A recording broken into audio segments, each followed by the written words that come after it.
Allstate wants to remind fans that mayhem is everywhere. Like when your fantasy league meets up at your house. Everything's great until the hot plate gets too hot for the tablecloth. Now your kitchen's up in smoke.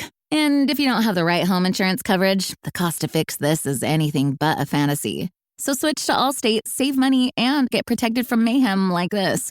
Not available in every state based on coverage selected, subject to terms, conditions, and availability. Savings vary. Regular listeners know that I'm a big fan of mountain biking at night, and having a reliable bright light is crucial. Glowworm is a mountain bike light brand founded almost a decade ago by two mountain bikers in New Zealand, and today the company offers some of the most customizable, highest quality bike lights on the market. Glowworm's complete line of lights start at 1200 lumens and range up to a blinding 3400 lumens, all at reasonable prices. There are a few things Glowworm does differently that makes their lights unique and highly customizable. The optics can be swapped at home depending on the types of trails you ride, and their lights use standard GoPro style and quarter-turn mounts. Many of the lights work with a bar-mounted remote, which can be used to control one or more lights at once. Right now, Glowworm is offering 20% off all light systems on their website with the coupon code SingleTracks19. Go to glowwormlights.co.nz, that's G-L-O worm, L-I-T-E-S.co.nz, or click the link in the show notes to take advantage of this offer. Hey everybody, welcome to the Single Tracks Podcast. My name is Jeff, and today Matt and Gerow and I are going to be talking about some trends in the mountain bike industry and a little show that we like to call What's Grinding Our Gears and Stoking Our Spokes. And this is a segment that we used to do semi-regularly on the podcast, but it's been probably at least a couple of years since we've done it. But yeah, our listeners seem to enjoy it, and we haven't talked about a lot of this stuff in a while. So let's just kick it off, Gerow, and ask you, what's something that's grinding your gears right now about mountain biking? Let's see. I would start off with, I recently did an analysis, looked at a bunch of different pro teams, and the lack of diversity on professional teams between downhill and cross country and enduro is kind of amazing. And I think, looking at all of them, at most they would have one female rider out of 3 to 5 riders, and usually no juniors. So it seems like a pretty obvious place to start in terms of diversifying the sport and supporting women riding and racing. Yeah. Having that representation. It's just there's not much of it at the moment. There's a little bit, but not much. Why do you think that is? I mean, do you think it's limited budgets, or are they trying to reflect sort of the current demographics rather than future demographics, or what do you think could be driving that? I could see maybe the marketing departments who are getting to put certain amounts of money into that stuff, making the argument that there's more men who mountain bike, so that's who we want to be represented on our team, things like that. But I mean, those arguments don't drive any kind of progress or change. Like, True. If we want things to change, we have to change it. So yeah, I don't know what else is driving it though. That's a really good question. Do you have any idea? It's interesting that juniors are underrepresented too. And I mean, maybe it's just as far as that's concerned that brands want to be associated with the riders at the top level of the sport, and they get, I guess, a lot more out of sponsoring a pro rider in terms of like product development and, being on sort of a bigger stage. But yeah, it doesn't seem very forward thinking, at least in both of those terms, right? In terms of future diversity of the sport and also getting younger people involved and keeping them involved. Yeah, for sure. I mean, if they've got 5 mid-20 to mid-30 dudes on the team, seems like they could probably trade out 1 or 2 of them and support some U23 riders or some more women, maybe make it a half and half game. Do you think it's a different representation, though, of mountain biking as a whole? Say you have a Rocky Mountains team where they have 3 male riders, Remy Govin, Jesse Melamed, there's somebody I'm forgetting, and then they have ALN. Oh, they're a Canadian dude. Yeah, exactly. To where 75% of the team is made up of male, 25 is female. Mountain biking as a whole doesn't have, there are more males than there are females. So do you think it's the numbers are skewed during racing, or is that just kind of we're picking from the overall population in the sport of mountain biking as a whole and making a race team based on that? I mean, it seems like there's enough women, especially, I mean, take the EWS, for example. There's enough women there who are not sponsored, who could be on those teams, who could be representing and sort of be examples for women and young girls in the sport. And they're not getting the sponsorships. I mean, the percentage of pro male riders who are sponsored versus pro female riders is certainly not equal. Yeah. Not by any means.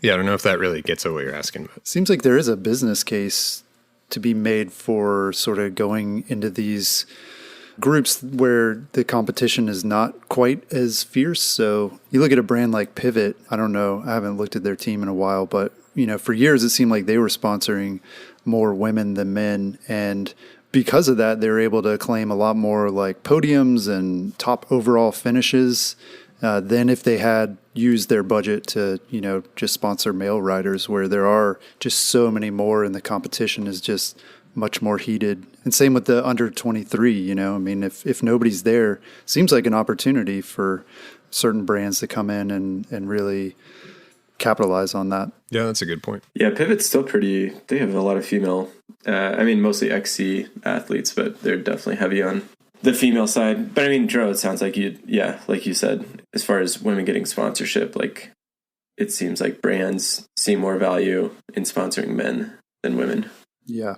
Yeah, one of the things that I found interesting in our interview with Darren from Crankworks was he was saying how, in his opinion, if you took, two kids, say 5 to 8 year old kids, and you gave them both mountain bikes and, put them in gymnastics classes and got them both to like ride bikes, that they could do a lot of the same tricks and things, when it comes to like free ride and slopestyle. And his kind of hope and his idea was that 10 years from now, we're going to see sort of similar levels of competition in slopestyle. And I thought that was really interesting. That's really different from all the other disciplines that I can think of where, men tend to dominate the results.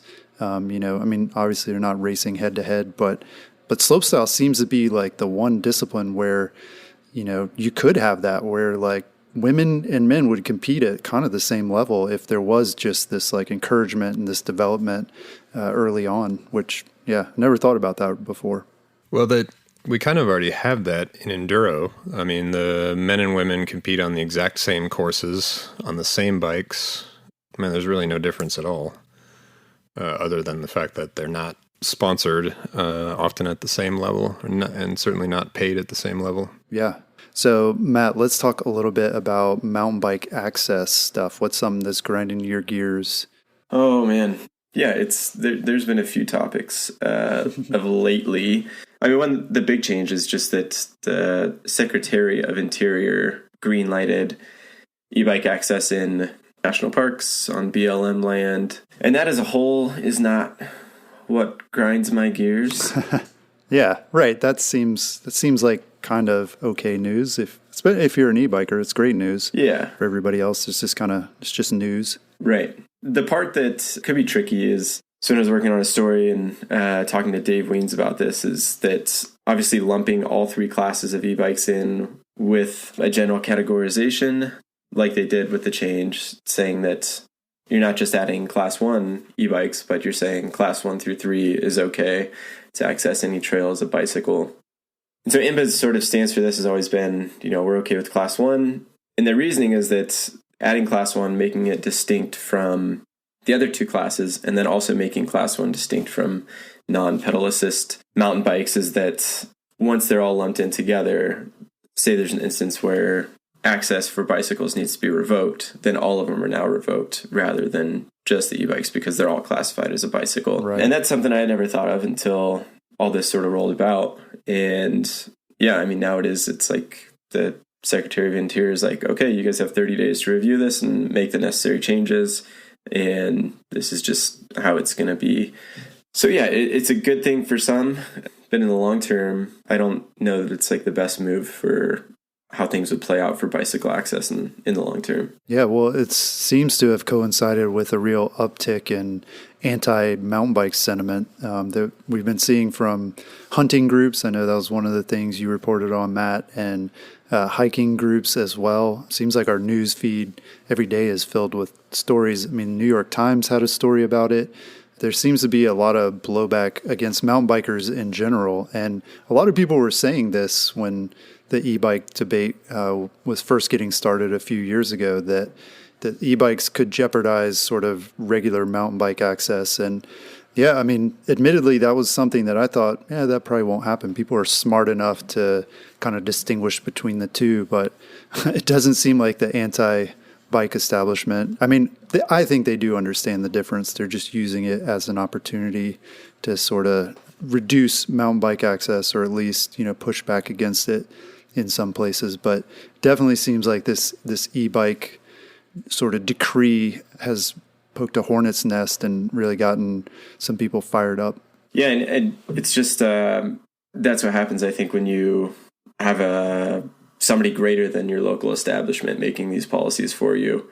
It's not a case-by-case basis. It's somebody at a federal level saying, okay, now it's okay for everybody to have this, who doesn't really understand the nuances of classification and bicycle access. Like, I seriously doubt that David Bernhardt really understands the different, those nuances and what bicycle access means or has meant over time. Yeah. It's interesting when all the articles, when that Secretary of the Interior letter came out, all the major news establishments kind of honed in on, national parks are going to allow these electric bikes everywhere. And I don't think none of them really address the fact that very few off-road opportunities for riding exist in national parks to begin with. So this isn't like, now you can ride your e-bike all over Yosemite or wherever. I mean, most of those places, there weren't bike trails to begin with, and so it really is a moot point. But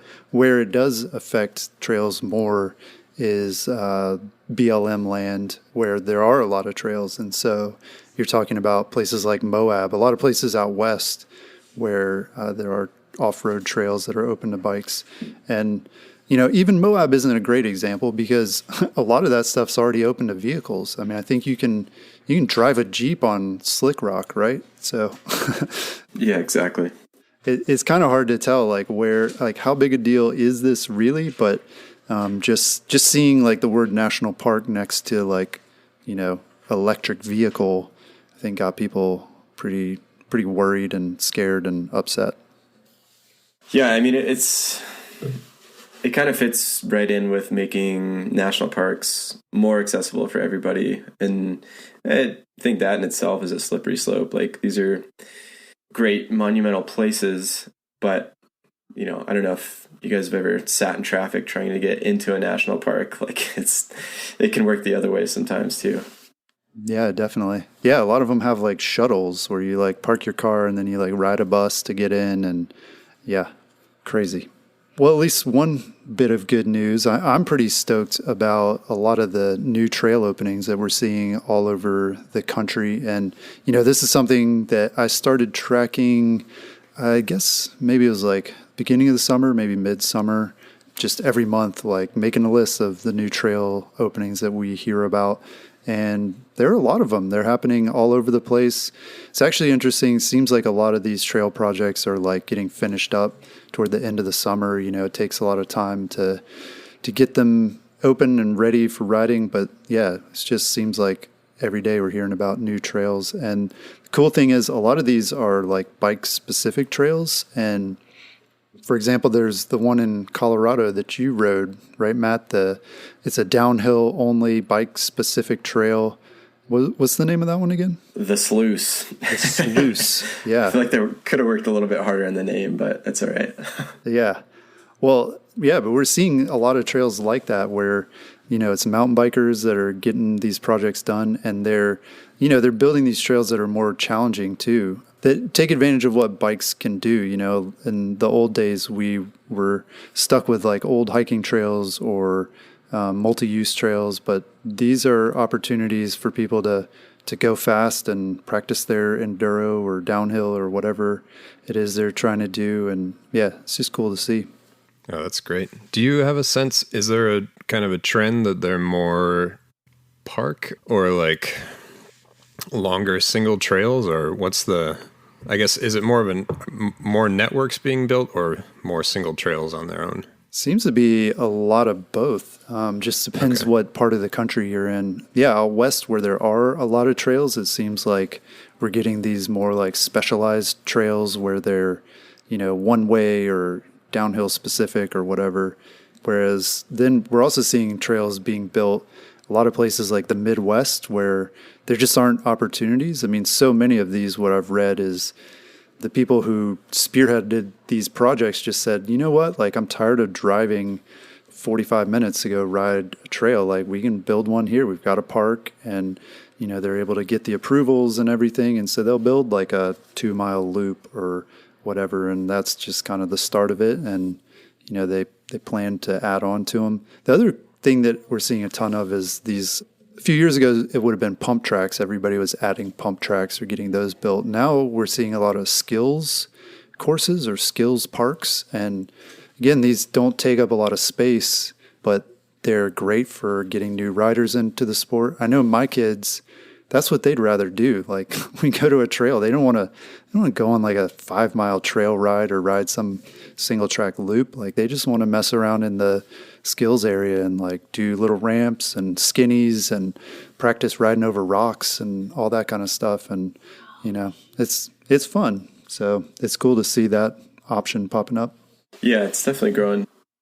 And even that, we wrote that up a few months ago. I think it was like Cedar Rapids, Iowa, where they built a trail network into a capped landfill, which is pretty cool. It definitely does not grind my gears. Yeah. We're kind of flowing between the two here. Yeah. It's okay. Good and the bad. Yeah. But yeah, it seemed like a really, really cool use of space and again, bringing mountain bike trails to somewhere you wouldn't generally think of them being at.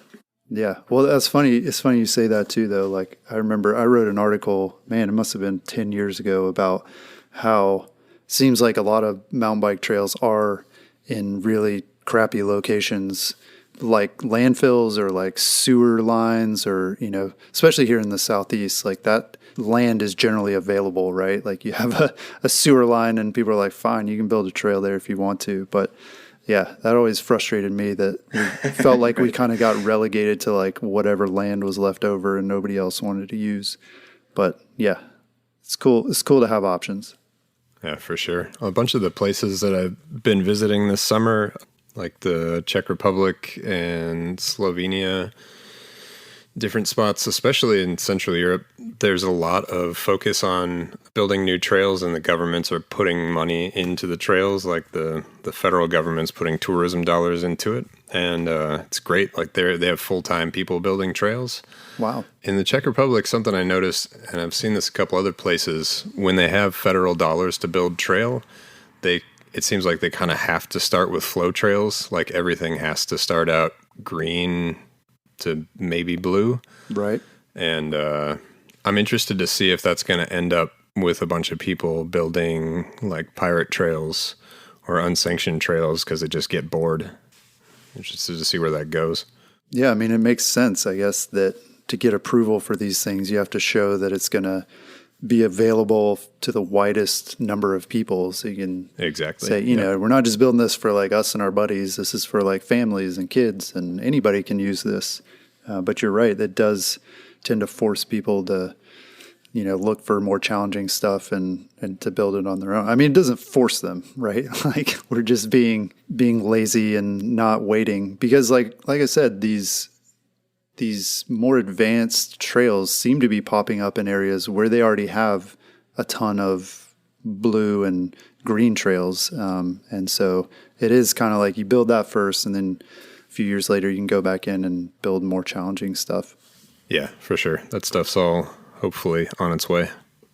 Yeah, it has been. I've noticed that here too, definitely in Colorado, and not just here, but a lot of the destinations I've gone to over the past year, whether it's here or Idaho or Whistler is that most of the new trails that are being built are flow trails, and not even necessarily like flow trails with jumps, but just switchback, switchback, switchback, like flowy berms. And like you said, Joe, like I know a lot of the grant writing that takes place here too, you've got to prove that it's going to be able to be used for a wide amount of people. Sure. In some of those places, they're, say for example, if they're building them in Whistler, they've had these insanely technical downhill trails for years, and now it's kind of accommodating newer riders. But now it's like, hey, we've been riding the same stuff for years. Like, when do we get a new trail? Yeah. Interesting. Well, yeah, it seems like flow trails too, they're generally quicker to build because, you're going to use a machine and you just kind of go through and bulldoze it. Whereas making a natural, more technical trail definitely takes a lot more work and finesse and volunteers. Yeah, volunteers, exactly. That's what I was going to say. I mean, flow trails, hiring out like a professional company to come in and build a trail, it's quicker, but it's also more expensive. But clubs seem to be making this trade-off either because they don't have the volunteers available or they just know people got more money than they have time. And I don't know, that does seem to be what gets built. Yeah, absolutely. Okay, so let's talk about mountain bike gear. What's grinding your gears about mountain bike components right now, Gerow? I think my comment's just a bit curmudgeon, but I would say proprietary standards and bike parts in general. Like anything that's only going to work on one drivetrain or on one bike is just frustrating. Like I'm not an engineer, and I can understand that, sometimes in their job they need different, need things to work differently, but like making, continuing to make drivetrains that only work with, like this cassette only works with this chain or this shifter, and, just the kind of like silent argument between SRAM and Shimano and all the different stuff with microspline and different drivers is like, it's obnoxious. Like, yep. I can only imagine if you run a wheel company, it's got to just be a complete headache to have all of those standards and be able to keep up with them and be able to make them work. And you also are trying to like deal with not only hub standard, like not only the standards of the frames, but also the standards of the drivetrain. And then you want to do something unique and interesting as well. And it's just like, I don't know. It seems like we could standardize things a little bit. Yeah. And just make parts work together and make life a little easier, maybe less expensive. Yeah. I mean, that's the thing that is bothering me right now too, is the cassette drivers specifically. And it's like, we used to have a standard, right? Like there was a standard, and all of, you could buy a Shimano or a SRAM or any of the other brands, and your cassette's going to work with your wheels. But I guess SRAM kind of blew that up with the XD a few years ago, and now Shimano's got a different new standard. And yeah, it's causing me some headaches trying to build up my bike, and also just testing too. I mean, we get products in for review and it's like, oh man, I don't have a wheel set that'll work with. And so now I got to keep 3 different wheel sets around to test different drivetrain stuff that comes in. Center lock versus 6-bolt. Yeah, there's always something. Exactly. Right now I'm testing a set of wheels so I need to be able to use them for a variety of reasons on a SRAM drivetrain and a new Shimano XTR drivetrain. And so I'm using the Sunrace cassette, which works like okay with both, but it's like it ghost shifts pretty regularly, and you have to mess with it like pretty regularly, and it's not ideal. I was really hopeful that it was going to be like, the cool middle ground that would really work, and it's really affordable. It's a little bit heavy, but it seemed like it was going to work well, and it works, but long term I wouldn't want to stick with it. Yeah. And all this stuff, it's engineered so much that, you really can't, like, if you don't run the right chain with the cassette and with the crank, that it's just not going to work as well. You're not going to get all the performance benefits out of it. And it must be hard as a product designer because, yeah, you do want to innovate and you're like, oh man, we can make this so much better, but we're going to have to change this thing that we've been doing forever, and it's going to result in a new standard. At least I like to believe that it's not just like a marketing decision, like, hey, if we change this, we can, or a sales decision, I should say, if we change this, we can sell a whole bunch more because everybody's going to have to, upgrade their wheels too. Yeah, I hope it's not that. I think it's complicated because there are all kinds of patents and how do you coordinate, SRAM and Shimano obviously aren't going to work together. They're competitors. And so for them to remain innovative and competing with each other, they need to kind of do their own thing. And that's, yeah, there are some negative side effects to that. For sure. Although there was a point where some of their stuff was cross-compatible. Yeah. But yeah, I feel like that was just, Shimano kind of established it, and then SRAM was the newcomer, and nobody's going to switch to a newcomer if their stuff is different and doesn't work with the existing stuff. And so, that's just what they had to, that's what SRAM had to do to get started. But then as soon as they were big enough, they're like, we're going to do our own stuff. Makes sense. But yeah, still very frustrating. But speaking of stuff that's not frustrating in terms of gear, I mean, we are complaining about first world problems here, and everything about mountain bikes, the gear and everything is just so much better than it was even last year, and certainly than 10 years ago. What are some of the things you guys are stoked about right now? I think to lead some of your guys' points, definitely tires. I've been through a number of tires this year, just testing different ones. I think I've only had one puncture. Whoa. Nice. Yeah, I can only count one. And that was a pretty light trail tire towards the end of its life on a pretty rough trail. Mm-hmm.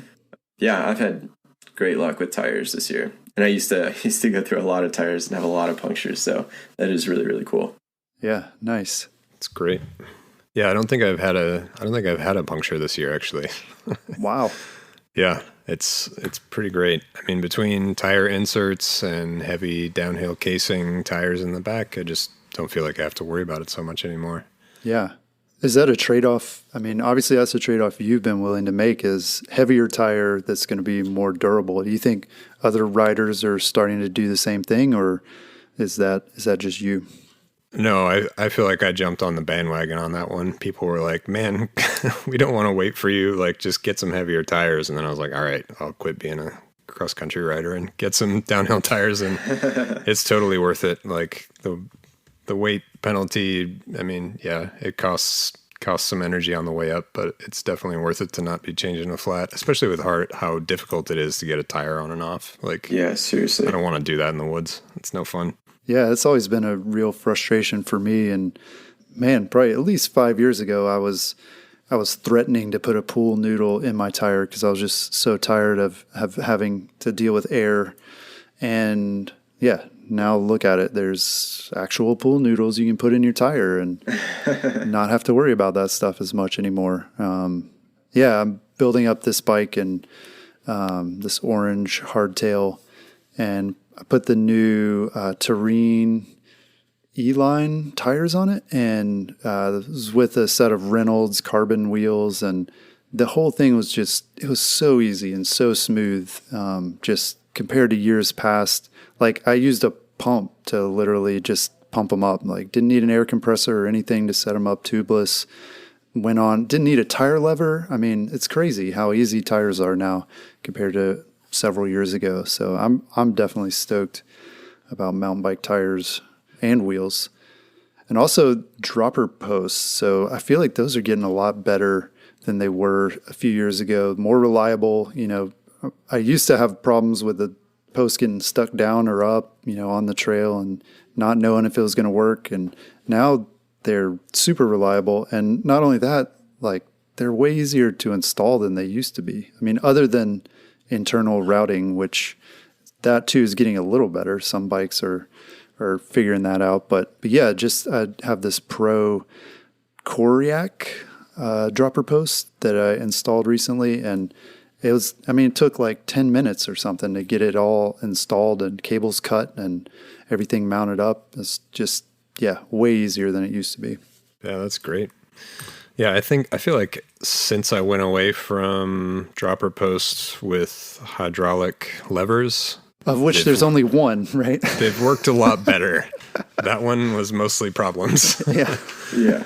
Yeah, I I have had very few problems with them as well. And some of the new ones, like the one from One Up Components, you can adjust the amount of travel it has, so you can like get the longest one possible, stuff it all the way in your frame, and then, whatever amount you need to chop off the travel to make it work, you can take it down a bit. Yeah, it's great. It makes it so that, really anybody, especially riders with shorter legs, can have a lot more drop that way. It's cool. Mm-hmm. Yeah. Yeah, and frame manufacturers seem to be on board with that too, or trying to accommodate that by having the lower seat mass on across all the sizes so that people aren't limited in the amount of travel they have. I know for me now, like if I get on a bike that's got like 125 millimeter drop, it seems like way too little. It's like, whoa, is this thing even drop down? I mean, just gotten used to at least 150, and now I'm looking at 170s, and I mean, I'm a tall guy, so I could probably fit a 200 on my bikes. So yeah, the more the better, in my opinion. So Matt, one of the things that you got to do this summer that looked really awesome was stage racing. Is that something that you feel like stoking your spokes? You're going to be looking to do that again in 2020? Yeah, definitely. Yeah, it's this weird hybrid sort of between, at least, so I did BC Bike Race, and that was, if you don't know by now, because I've been talking about it every other day for the past 6 months. Yeah. But it was good to find a format that sort of fit between cross country and enduro. And a lot of it, and this is talking to people that have done Pisgah stage race and other stage races too, that there's a general idea that you're going out as sort of this empty or mountain bike vacation, and you're not just traveling to go insane on this race and break yourself and your bike and your body parts and things like that. It's more of an experiential form of racing, I feel like, than if you were to do just a pure enduro or pure cross-country race, to where the trails are really a heavy part of the race itself. For me, pure cross-country racing is not going to be technical enough, and a lot of the enduro racing, at least around the Rockies, and I know around Canada, are just, they're pretty crazy. So it was good to find like a happy medium. So I think next year I'm going to try one out in Moab, and yeah, that'd be a blast. So what's that one called? In Moab, it's called Moab Rocks. It's a 3-day stage race. Yeah, it's just like doing the Porcupine Rim, except you pedal to the top instead of shuttle. Rad. Are most of the people that do these stage races there to actually race, or do you think people are using it as just kind of, like you said, an experience to ride new trails and meet people and that kind of thing? There's definitely a competitive aspect to it, but I don't think it's as widespread as... I've done a lot of local enduros, a lot of local cross-country races, and when you go to those, you're there to race. You're there to be competitive. Even if you're not going to win, it's like you want to get into as highest place as possible. And with stage racing, I feel like it's more a matter of just finishing for a lot of people, because if you're taking on a multi-day race of any format, it's just getting to the end. The last day and the finish line is a pretty big feat in itself. So I do think that, maybe the top 10, 20% are there to be really competitive. A lot of other people are there to push themselves, but probably not in the same vein as who's making up a local race. Interesting. Gerow, you've done a number of these races too, or you've done multi-day racing. Is that different from stage racing? No, it's just what folks typically call an enduro stage race. Call it a multi-day racing instead. Right, because enduro is like an enduro race is a stage race essentially, right? You have stages and pretty much, yeah. So it's like a stage race of stage races. Yep, totally. I've done several cross-country stage races as well. Actually, the first time I was in Italy was for a cross-country stage race, and I had a really similar experience to what Matt's talking about, where like a good portion of people were there to have fun and to finish the thing, and it was like more about camaraderie and eating a lot of food than than winning anything. It was like, how much can I fuel up for tomorrow? And, like good jokes carry on through the whole thing. And it's really fun. And then there's like, I don't know, depends on the race size, 10 people who are like super seriously racing and going to bed early or trying to, yeah, stuff like that. But Yeah, I mean, there's also a survival element in there that Matt kind of brought up, that like getting to the end can be pretty much a win for some folks. So it's a lot of fun. Interesting. It looks like a lot of fun. I definitely want to try one of those at some point. Maybe the Trans-Cascadia. That looks like a really fun one and a really picturesque place. For sure. Also very food focused. Yes, I like that. Yeah, I don't know. Gerow, do you think stage racing is growing? I don't know that it's necessarily growing. I don't think it's slowing down, but I mean, the same ones are always selling out. Yeah, I don't know. That's a good question. I would say there's more enduro multi-day races happening here anyway than there was previously, but like cross-country stage races are still really popular, and they're still, from what I can tell, just as much of a vacation as they are a race. Mm-hmm. And that, like you're saying, the same ones are still happening.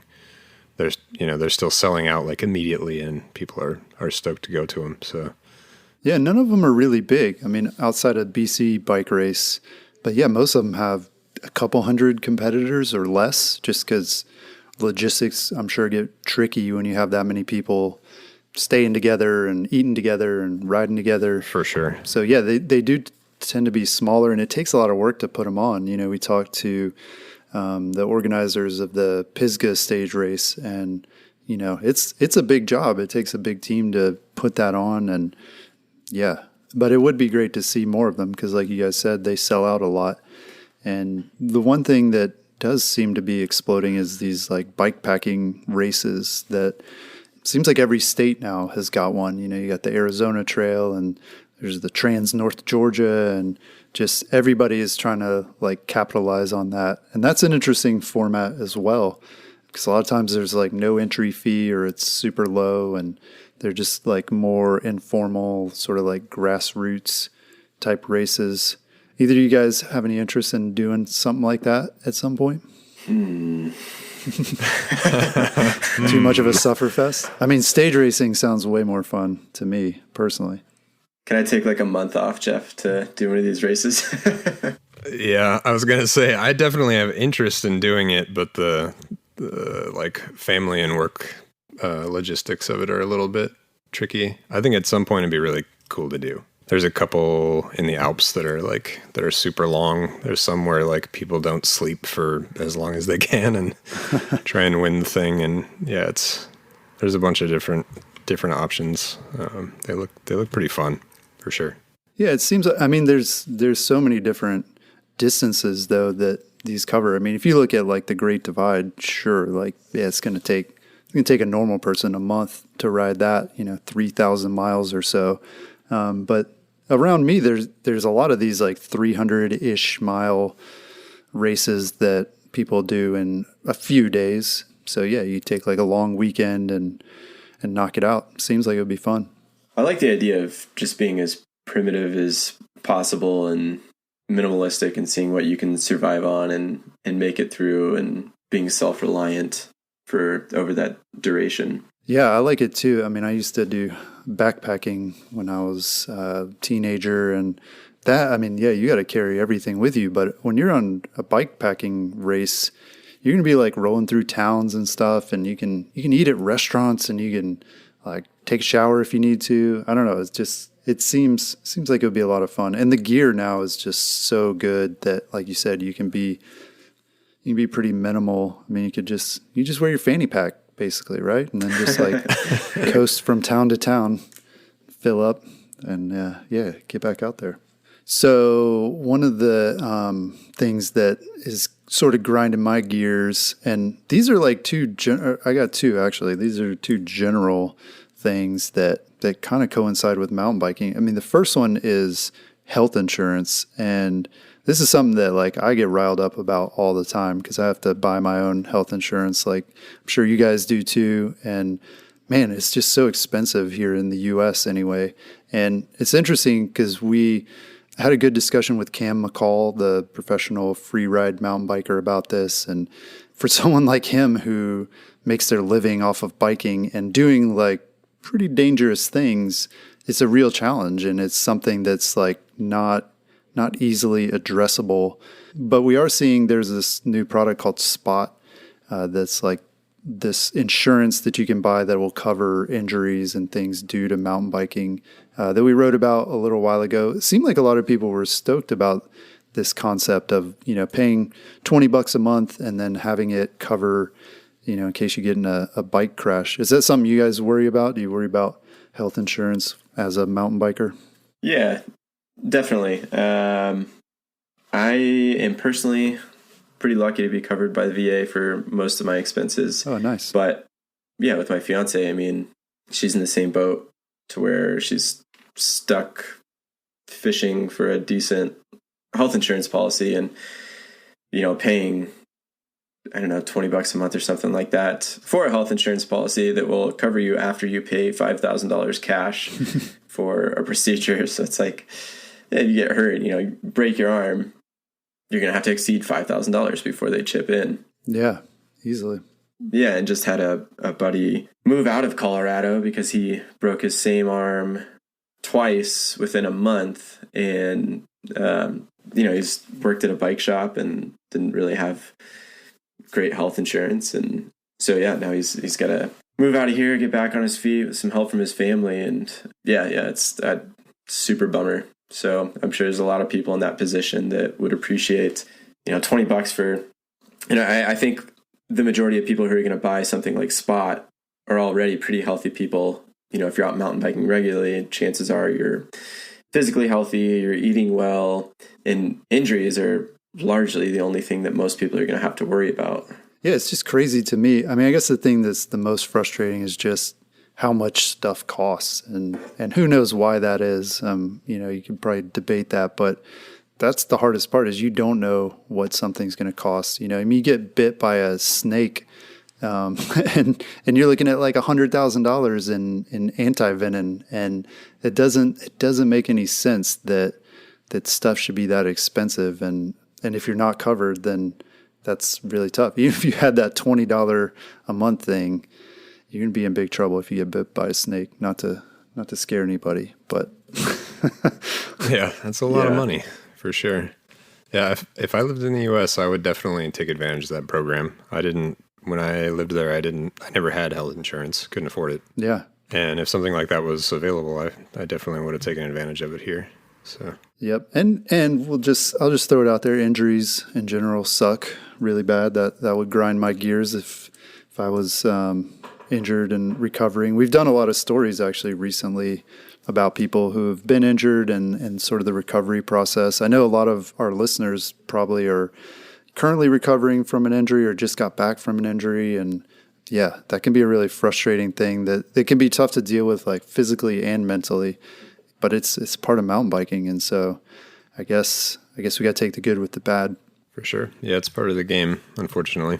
Yep. So one other thing that, I don't know, I feel like you get a group of working adults together and sooner or later the conversation is going to turn to traffic and driving and commuting and all that stuff. And fortunately, I don't have a bad commute. You guys don't either. You work from home, so you don't deal with traffic too much. But man, the times that we do drive to trails, Leah coaches Little Bellas, which is a bike program for like elementary age girls to sort of get oriented with mountain biking. She coaches this once a week, and the place where they have the rides it's in the Atlanta area, but it's 46 miles away from our house. Wow. Yeah. I didn't realize this. Like, we were driving over there this weekend and punched it into Waze, and I was like, is it really 46 miles to this trail that's,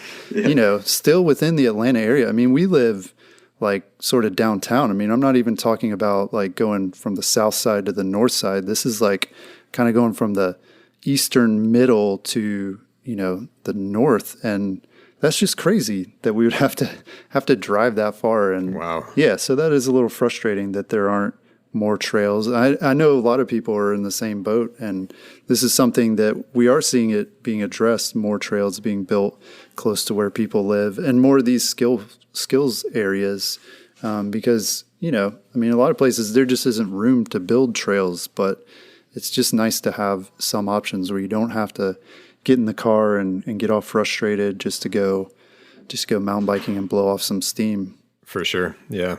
IMBA's More Trails Close to Home initiative is pretty sweet.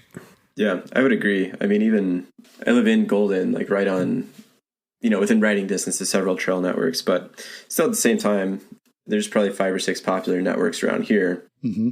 If you ride those all year round, it's like when summer comes and trails higher up dry out, like you want to get the hell out and ride some different stuff, like stop going crazy and, yeah, same. It's like hop on I-70 here and you're spending hours in traffic just to get somewhere. And yeah.